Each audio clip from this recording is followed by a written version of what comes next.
I love Saul. He's a deceptively important cog in the machine that is Breaking Bad. Yeah? Why?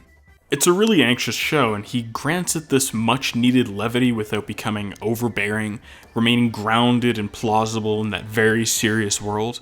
But when you break him down to the sum of his parts, he really is just two things. As I said, he's a great source of levity. Go on. There are laws, detective. Have your kindergarten teacher read them to you, right? Go grab a juice box, have a nap, go on. And a believable plot device. You know someone like that? Let's just say I know a guy who knows a guy who knows another guy. Of course, that is what Breaking Bad called for, but I really wasn't sold on the idea of a Saul Goodman-centric prequel. To me, he never really felt like one of those characters that would raise the interesting questions as to what his past or his origins were. Solo. And to my surprise, that ends up being my favorite part about Better Call Saul, is taking all of these characters that fell into the same bucket as Jimmy and reappropriating them to work really well in a show that's all about them. And that's about the size of it. But this little Juan Valdez bump and dump? No. Not gonna happen. Hey, gentlemen, we're prepared to indulge you. Oh, shit. Jeez, sorry. I can get Rose. You know what? Hey, I got it. Thank you.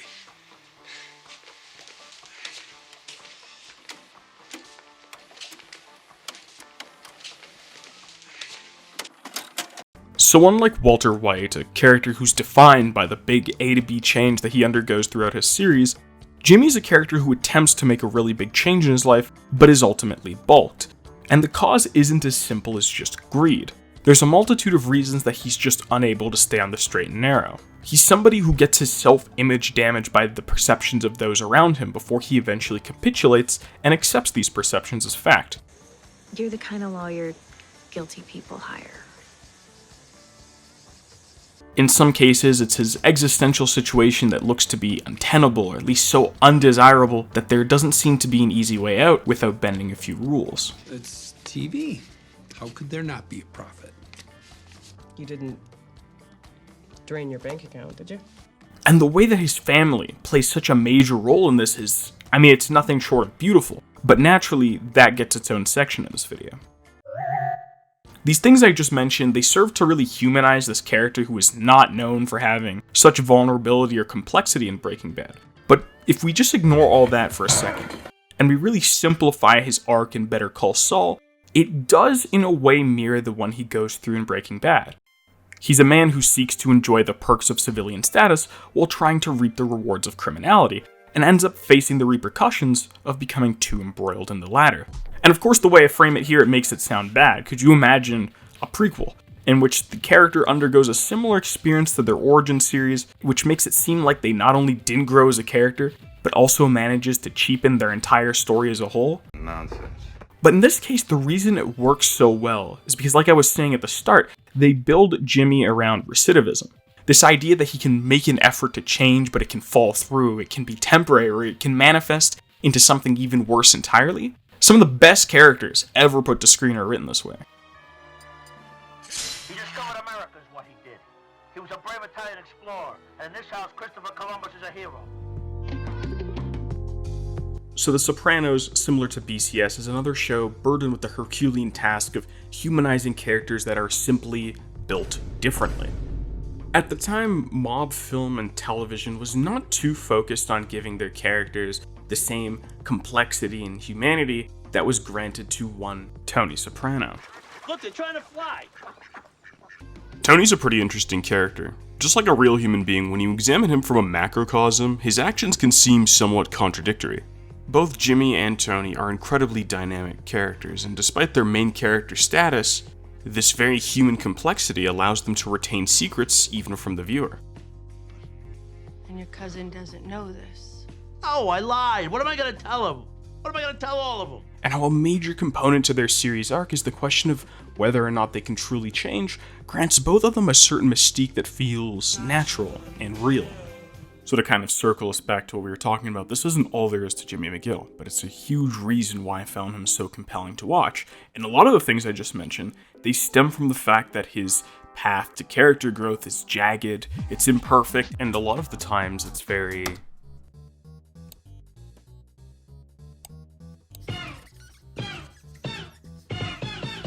circular. Of course, it's not just about entertainment value. This quality gives Jimmy a layer of authenticity that few other fictional characters ever really manage to achieve. Truly permanent growth in your life is very hard to manifest. Saying one thing and feeling another, aspiring to one thing and doing another, that is the bread and butter of human beings. And while you can't exactly contemporize Jimmy's story to trying to cut down to 1 Pepsi a week, it is still very relatable in that sense. Every day it gets a little easier. Yeah? This also proves pretty effective as a method of character adaptation. Since Jimmy doesn't really change and instead becomes more of what he truly is, this allows Better Call Saul to revisit some of his character traits from Breaking Bad and flesh them out. Interesting decor. It's subtle. Old minimalist thing never really blew my hair back, but hey. A key example of this is Saul's relationship with Lalo and how it parallels to his relationship with Walt. Towards the latter half of Breaking Bad, Saul is shown to be very out of character. He no longer has this positive disposition towards his job because he feels that Walter White, his premier business partner, is an existential threat and that he's coerced into continuing to work with him. We're done. When I say we're done. Enter Lalo. A character that gives Saul that exact same anxiety right from their first encounter, but unlike Walt, offers Saul a way out, no strings attached, should he desire. Hey look, maybe this isn't your thing, you know? An option that is considered, very briefly of course, until the true priorities of Saul Goodman are revealed. This, along with the speech that he gives during the finale of the show, really recontextualizes his relationship with Walt, and it gives it this sense of tragedy, almost retrofitting his story throughout Breaking Bad and Better Call Saul to be one of a man who cannot learn his lesson, no matter how many times the ugly consequences seem to rear their head. And there's many other changes in Better Call Saul that manage to do this, where they ameliorate his Breaking Bad character, along with allowing you to view his actions through a slightly different lens. We'll be talking a little bit more about the latter later on, but the big takeaway here is that they managed to grant a lot of depth to a very unlikely recipient, and they do so in a very thoughtful way. Breaking Bad feels like a believable middle piece to Jimmy's story, and Jimmy does feel like a character who could turn into his Breaking Bad self. This is something that, unfortunately, a lot of prequels really struggle with. There is something to be said about a show that can go the distance with a character whose personality used to be about yay big, while remaining really conducive to their source material. But not everything is strictly transformative from Breaking Bad. There are plenty of totally new things added to Saul's story. And I want to talk about these new things, but to talk about new things, I have to talk about old things. Old characters. Old character, singular.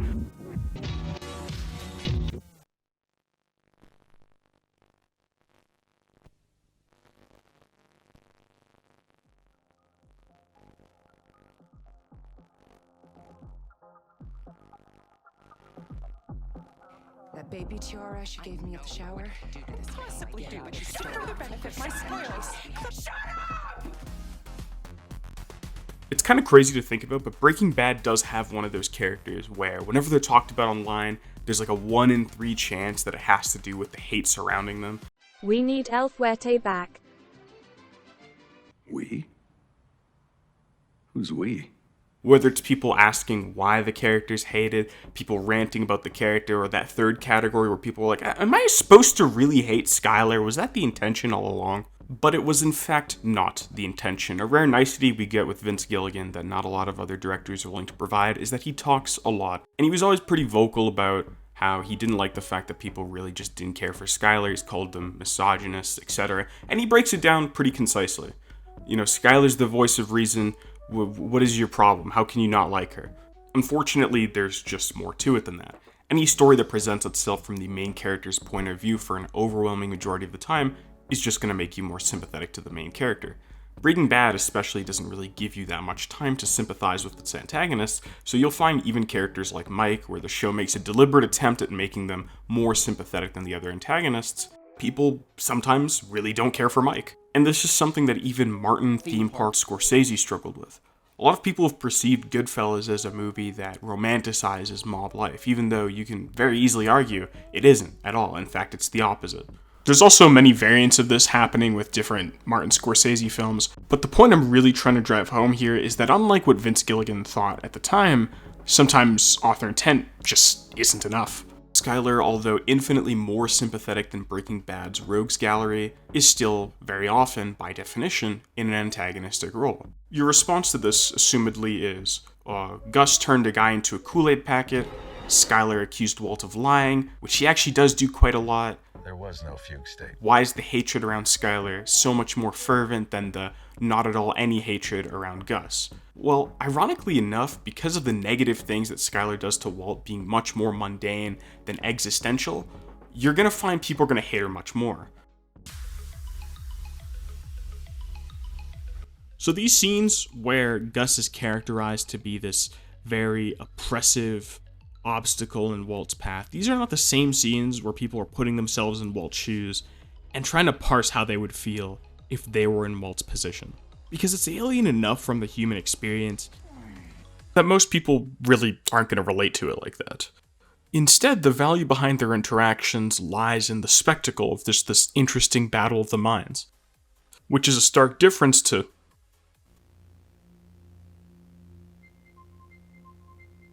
contrast this with the scenes where Skyler is in an antagonistic position. These are scenes that are much more mundane, scenes that are easily relatable. These are scenes where Walt is incredibly vulnerable, and he's already a character we've been following and we are just naturally sympathetic to. It doesn't help that when we do follow Skyler around, it isn't showing the horrifying reality of having your spouse disappear from the house for weeks on end, or how scary it would be if your spouse of many years just suddenly started to change behaviors, or how confusing it must be for Skyler to not have the same information that we do. No, instead we follow her around and she ends up cheating. And cheating, for better or worse, is something people are going to resonate with. They think something's happening, something real's happening. Nothing's happening besides me getting rich, bitch. And if you kind of put it like that, like if Walt was just a career criminal, it would almost be okay to go, yes, Skyler is a frustrating character, but the problem is, Walt also deals in the same sphere as Skyler, and is equally, if not way more, of an asshole. When Walt discovers he has cancer, he hides it. When it's brought to light, he announces that he's going to die, and he doesn't want to be a financial burden. These doctors, they're talking about surviving. Only for us to find out that it has nothing to do with him being a financial burden. He would just like to die with his pride intact. Which, obviously, it goes against what is supposedly the core tenets of his life, his family. And this is very early on into the show. A lot of people like to think that the events of the show itself changed Walt, but in reality, it's his situation that facilitated this already really shitty trait of his to run absolutely rampant. The scene with Walt Jr. is one of my favorites. It finally tells you that this pride that he has, this trait, it stems from a really dark chapter in his life, which, of course, immediately paints him as somewhat sympathetic. But it also makes you take a long, hard look at the actions that he takes at the beginning of the series. The part of the show where he's depicted as his most sympathetic. It shows you that even back then, this is what drove him. I only have one real, actual memory of my father. That must have been right before he died. The reason Walt being a bad husband is often overlooked is because that is a really small aspect of the most complicated character on that show. This small, forgettable component of Walt's character is a massive, unforgettable component of Skyler's character. By the time we get to the part of the show where Walt begins to act like a real fucking monster towards her, it's simply too late. Her identity has already been cemented as this cheating, complaining obstacle in Walt's path. And heaven forbid you watch the show with the absolute mind fog of engaging with weekly installations, then your interpretation of Skyler may even get more one-dimensional than that. Hey, I'm back here! Making copy.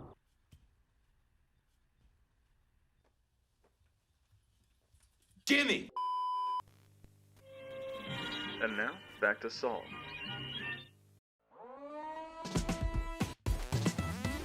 In the many years since Breaking Bad, it seems like Vince Gilligan has come around on his sentiments regarding Skyler detractors, I want to call them. Notably, he's very frequently alluded to the concept of death of the author. First of all, I think it's up to, I think anyone who has an opinion on it has as valid an opinion as I do. And I'm not just passing the buck when I say that. This show is yours at this point as much as it is ours. Which, in layman's terms, basically means whatever your personal takeaway from his work was, it's valid, irregardless of his sentiments. He also, albeit with the eccentricity of a band student, said that he feels there were definitely elements of Breaking Bad that may have unintentionally led viewers to sympathize more so with Walt than Skyler. And I firmly believe it's this realization that led him to create what is, bar none, his greatest character. I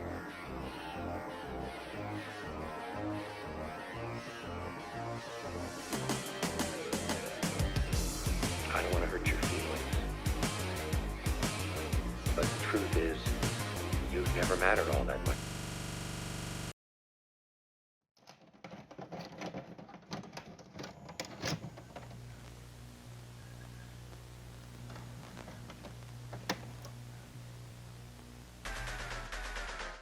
You wouldn't think it at first, but Chuck's character bears a great resemblance to Skyler's. Both Chuck and Skyler exist in this sweet spot where they're very consistently adversarial with their respective main characters, but they're not exactly comparable to any of the show's actual villains. You want to take me on? You want to take away my children? They're also very well acquainted with their respective main characters, more so than really anybody else in the show, and as a result, their assertions on them can often alienate them from the larger cast. Again, all due respect, Chuck's a stuck-up douchebag. I hate to break it to you, but he doesn't even like you. And lastly, they both share a very unique disposition amongst the cast. Both Walt and Jimmy desperately seek both their welfare and their approval, but they aren't like Jesse or Kim. Jesse and Kim, these are characters that get manipulated.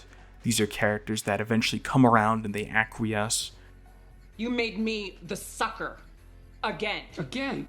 Whereas Chuck and Skyler, they're both very strongly ideologically opposed to Walt and Jimmy's baser natures, and them never bending the knee to the manipulation, to the plights, is a very important component to their characters, as well as the tragedy that surrounds it. But the key nuance to Chuck that makes him such a great character to me is that all the unintentional ire that Skyler's character had wrought. In Chuck's case, it's not a bug, it's a feature. Why I do not like that fucking cunt. Many people saw Skyler as decidedly ungrateful. This is putting aside the fact that Walt's career of choice is... But in Better Call Saul, this is the perception that they want the viewer to have. Jimmy can barely really take care of himself. He spends a lot of his time taking care of his brother who lives in a fucking castle. His brother, who is indentured to this disease that even Jimmy is unsure actually exists. This allergy to electricity isn't real. It's a manifestation of something deeper. I'm not saying it's 100% real, okay? But Chuck is smarter than you and me put together. Obviously, unlike Walt, this paints Jimmy out to be a saint. But what's so great about Chuck is, for seemingly no reason at all, he disagrees with your very kind view of Jimmy. As I mentioned earlier, it's not really uncommon for characters to see Jimmy as a sort of agent of artifice right from their first encounter. But in the case of Chuck, his own brother, this prejudice is indicative of something much worse. My dad wouldn't hear it. Nope. Not his Jimmy. Resentment's not really an easy thing to portray on a screen. It's a very complicated human emotion, but boy is it ever palpable here. Chuck will often claim that his view of Jimmy is strictly unemotional, but despite that, you're probably going to find Chuck to be dismissive, biased, unreasonable, and petty, and part of why that is because it's actually true to an extent. Truly show you that you have to make a change before it's too late. Before you destroy yourself or someone else. And I believe you can change. You'll find your path. And when you're ready, I will be there to help you walk that path. This flaw, in my opinion, is probably the most important component of Chuck's character.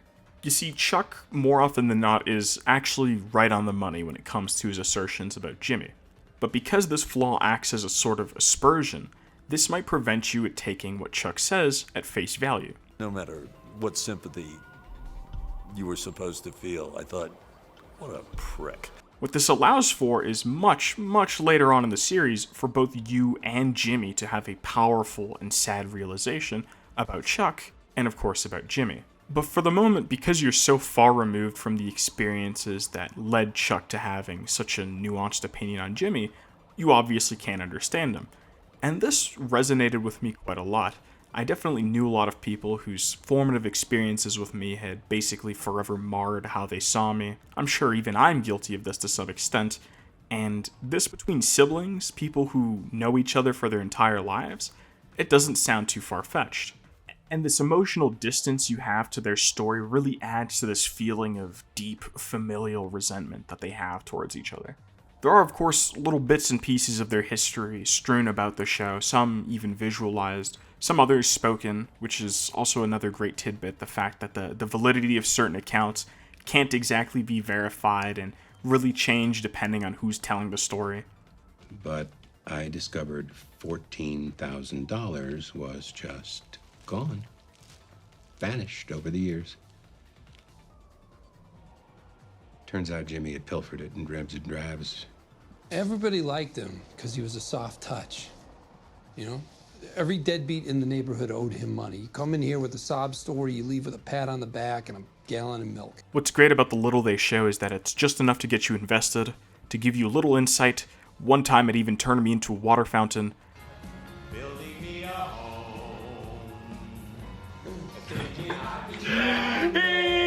But never enough to really acquiesce to Chuck's fixation, I want to say. You think this is something? You think this is bad? This chicanery? This scene is truly awesome. I know that's not a controversial statement, but if this scene were a woman, well, I'd probably still be too shy, but I love this scene. This scene really works for me in a few different parts. I thoroughly enjoy how the rant gets more and more personal and less relevant as it goes on. It makes Chuck come off as genuinely hateful, you know, in this very, very real way. He'll never change. Ever since he was 9, always the same. Couldn't keep his hands out of the cash drawer. I like how initially Chuck is saying things that the viewer is aware of, things that we've seen Jimmy actually do. That's billboard. Are you telling me that a man just happens to fall like that? But to sort of realign us with the audience, to make Chuck seem less sympathetic, Chuck then starts bringing up things that even the viewer isn't privy to. He defecated through a sunroof. Chuck's delivery here is very frenetic. If you don't know what speaking frenetically is, it's essentially when people talk like this. Okay. Alright, he's not answering. He knows you're calling. He doesn't want to deal with you anymore. I understand. No, I don't think you're doing this. Come on. It's not a fucking soap opera. Listen. You don't actually often see this when it comes to movies or TV shows, and that's because if it's used incorrectly, it almost seems like an error. But when it's used well, when it's used like it's used here, it can add a realness to a scene. People in real life, they don't speak perfectly, not ever. Especially when they're heated, especially when they're anxious or they're emotional. So not only does it add a layer of authenticity, this performance, not only does it add a layer of believability, but it's also a wonderful display of this character's emotional state right now. Now, while this is, of course, in some way indicative of how Chuck truly feels about Jimmy, it's definitely not the entire picture, and we have seen evidence to suggest otherwise. But what's really important is that this happens in the last 5-episode lead-up to Chuck's send-off. And this is how we remember Chuck. And it's how Jimmy remembers Chuck.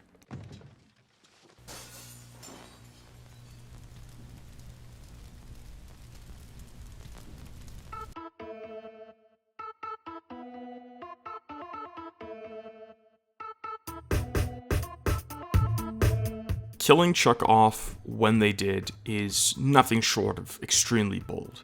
In any other show or movie, this would be the halfway point for Chuck, realistically. They would probably leave room for Chuck to face ultimate ruin or to rekindle his relationship with Jimmy. But slipping Jimmy with a law degree is like a chimp with a machine gun. I can handle just fine. But Better Call Saul opts to kill off Chuck when him and Jimmy's relationship is at its absolute worst. And it's this death that serves as the foundation for the most interesting character growths Jimmy goes through in the show. Now obviously a character dealing with the albatross that is a dead loved one isn't inherently new or interesting, neither is them processing this grief unhealthily. But when you think of the latter, you think more of, somebody who has turned to drugs, turned to alcohol, sometimes both, at the same time. But Better Call Saul sort of shirks these traditional portrayals of a grieving character and lets Jimmy process grief in I'm gonna say it again, a very real way. After Chuck's death, Howard's relationship with Jimmy becomes very complicated, in a word. A lot of the scenes that Jimmy and Howard share, Jimmy behaves much differently than normal. Instead of being affable yet sensitive, he's sardonic and aloof. One of my favorite examples of this is in episode 1 of season 4. Notice how Jimmy is distraught and lost in thought right up until Howard mentions Chuck's insurance. He was improving until the thing with the insurance. So it wasn't the bar hearing. The insurance? Suddenly, Jimmy is much more invested in what Howard has to say. Suddenly, he's no longer lost in his own thoughts, and he goes so far as to totally pivot from this very sad demeanor he had going in. Well, Howard, I guess that's your cross to bear.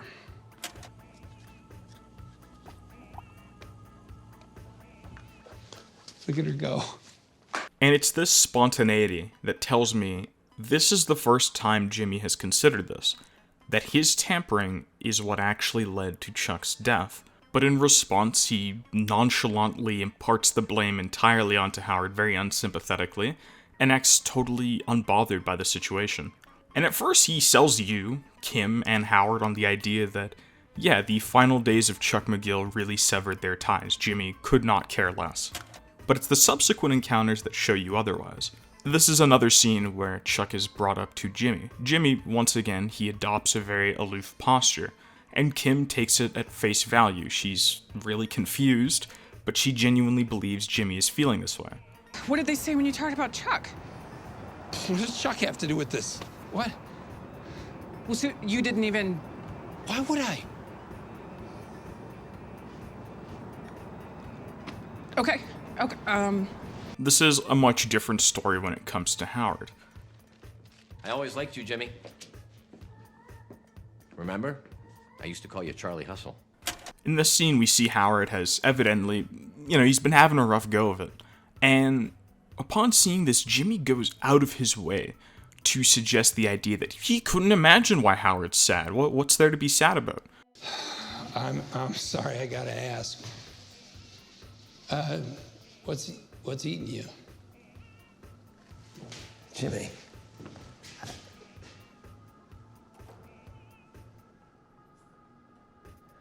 I think I've shared enough.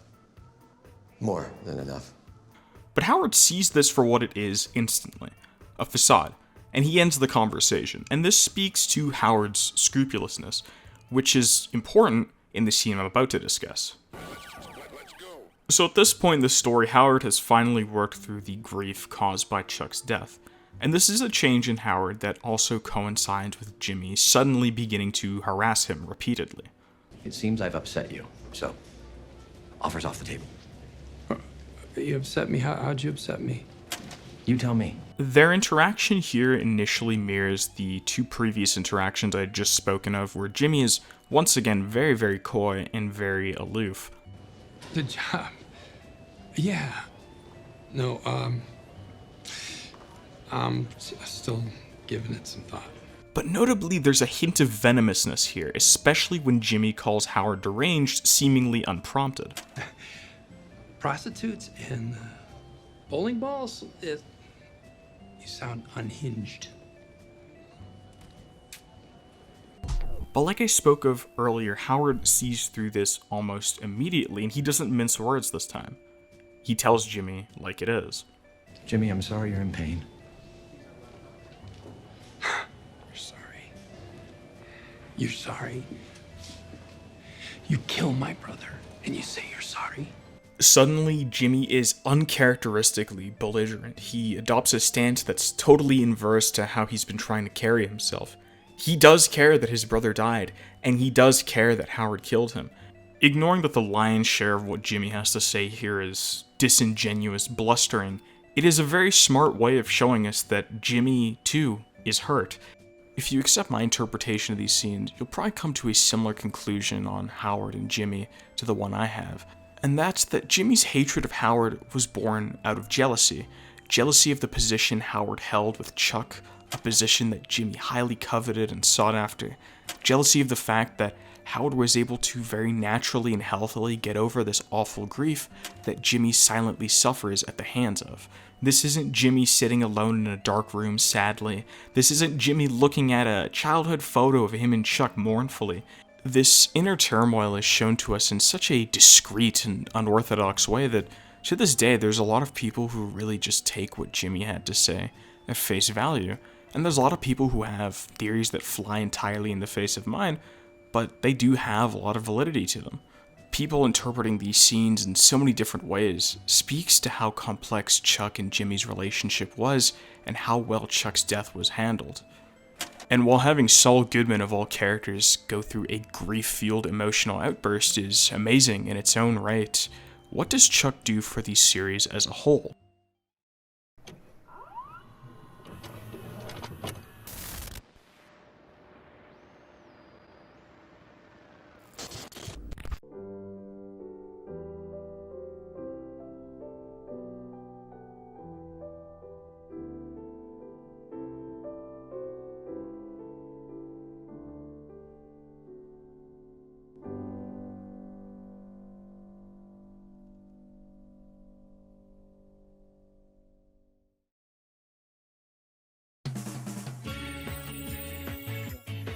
As I've said previously, Breaking Bad Saul isn't a character with super grandiose motivations.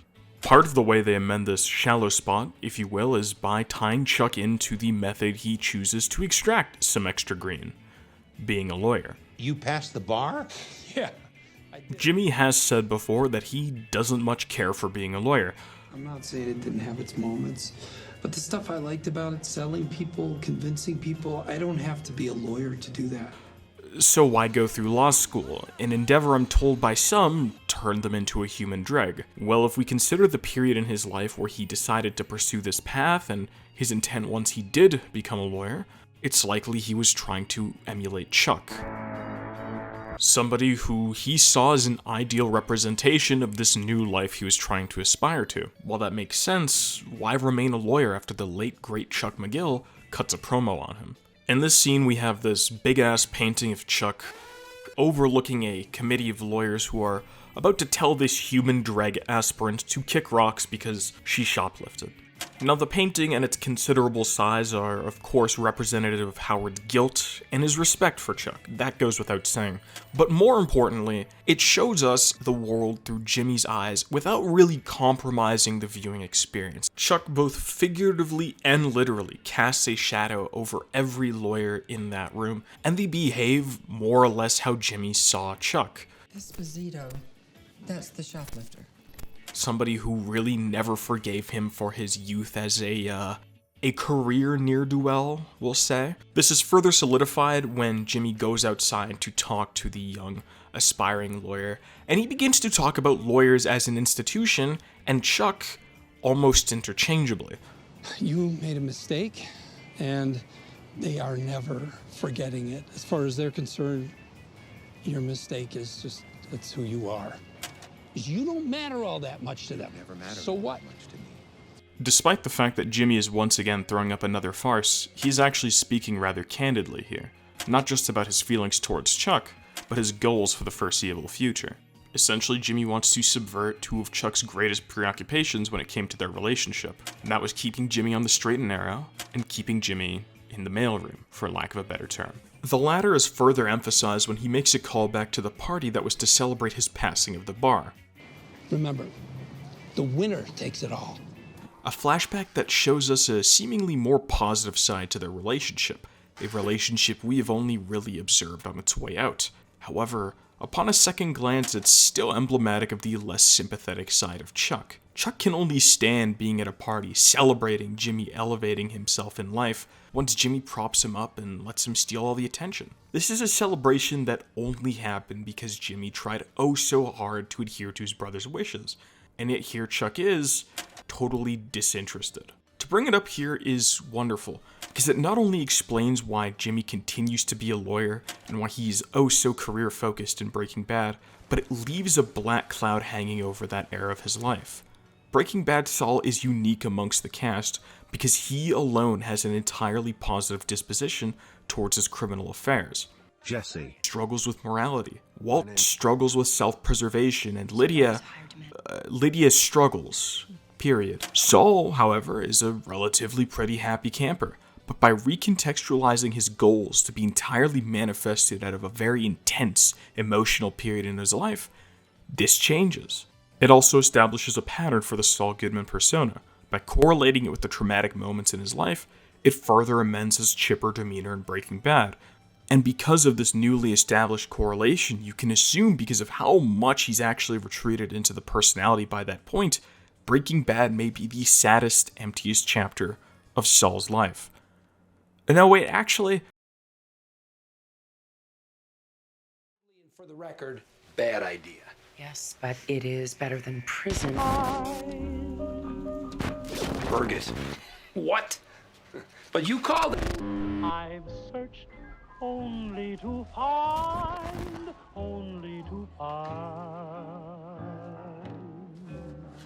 address unknown.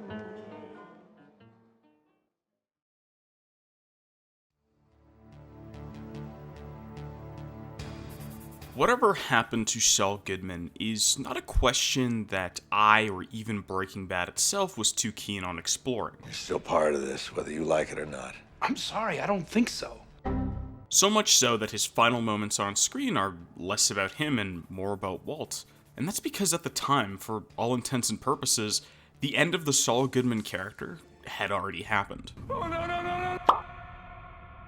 But naturally, the Jimmy McGill character manages to renew a lot of this lost intrigue into this stage of his life. There's a lot of things that you can talk about here, but I'd like to keep it concise and pertinent to points that I've already made, and hopefully show you why I think this arc is such a good coda for him. Now, I know at the time people really did not care for the Nippy saga, if you will, and I was definitely right there with you, waiting for what felt like eons for episodes to trickle out, only for it to be some shit like Saul taking a cooking class or something equally terrestrial. And then this is coming from somebody who really, really likes Alpine Shepherd Boy. You know, sometimes there's limits, especially hot off the heels of a show that was leaning heavily into its cartel element. There was a lot of whiplash. Although I'm not sure if it's the brain rot that's set in from watching this show too many times to make this video, but I've genuinely come to adore the Nippy saga. I don't really want to get too into the color theory of Better Call Saul. It's something that's been frankly talked about to death, but a quick refresher for people who just are unaware is that it's a unique way for you to see the world through Jimmy's eyes. A quick example of that would be how characters wear things that are red, blue, something in between that to indicate where they're at on the legal spectrum. This applies to all sorts of things. Even Jimmy's signature car is, it says something about the character. Woohoo! You hear that? I replaced the carburetor. She's running like a racehorse, man. It's a fine vehicle. It's a thing of beauty. Yeah? What do you drive? An Esteem. A what? A Suzuki Esteem. It's an import. Huh. So of course, if it's a way to see the world through Jimmy's eyes, then removing color altogether indicates that Jimmy's world has lost its color, which is a common expression people use to say when shit is getting really whack. And it definitely tracks. We see Jimmy in a scenario that we've really never seen him in before. He's stripped of basically all of his marquee traits, the vanity of his wardrobe and his hair that looks misplaced on a man that old, his loquaciousness. You got me mixed up with someone. My name is Takovic. Gene Takovic. Should I call the FBI and tell them I found DB Cooper? His home now looks like something that's attainable to the average human being. Maybe 30 years ago that was true. Now, a super obvious takeaway here is that the things that he did in Breaking Bad, they go beyond just money. There was an intrinsic love of what he actually did, which might seem pretty obvious, but I think it's an interesting point nonetheless. More interesting than that, though, is that for the first time ever, he's doing what almost looks like growth. He's able to put all these things about his old life aside in order to pursue a normal existence. Yes, it's coerced, but this is a character who has never been able to do anything but backslide in any situation, and we're finally seeing something that isn't backsliding.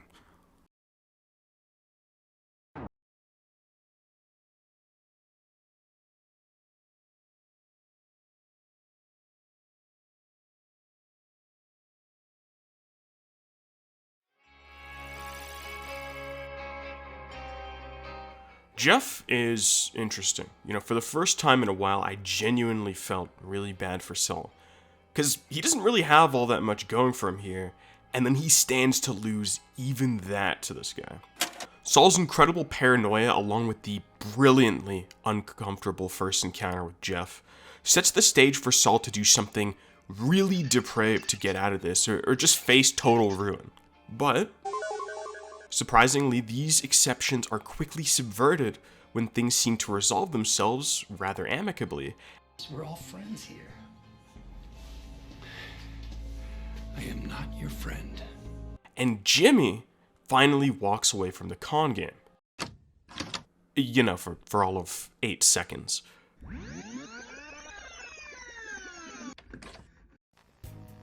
Jimmy returning to Jeff, taking control in their relationship, and immediately ruining Jeff's as well as many others' lives is amazing to me, and in my opinion, it's one of the worst things he's ever done.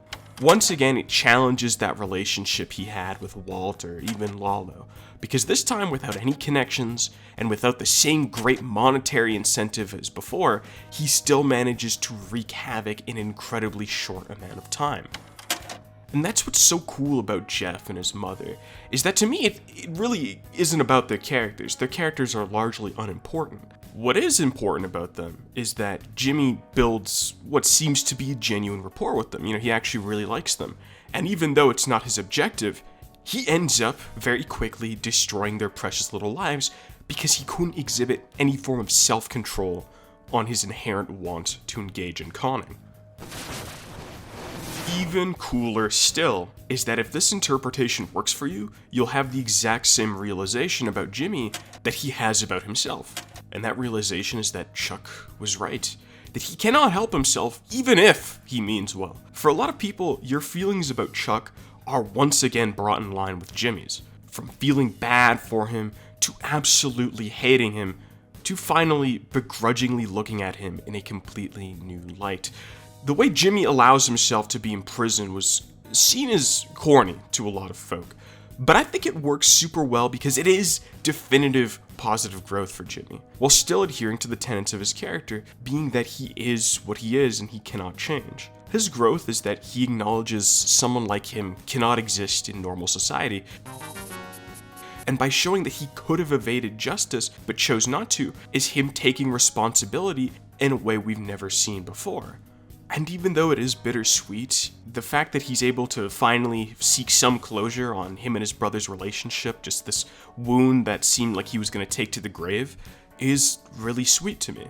In many ways, his series arc has a lot of interesting parallels to Vanessa Monroe from the theatrical iteration of Five Nights at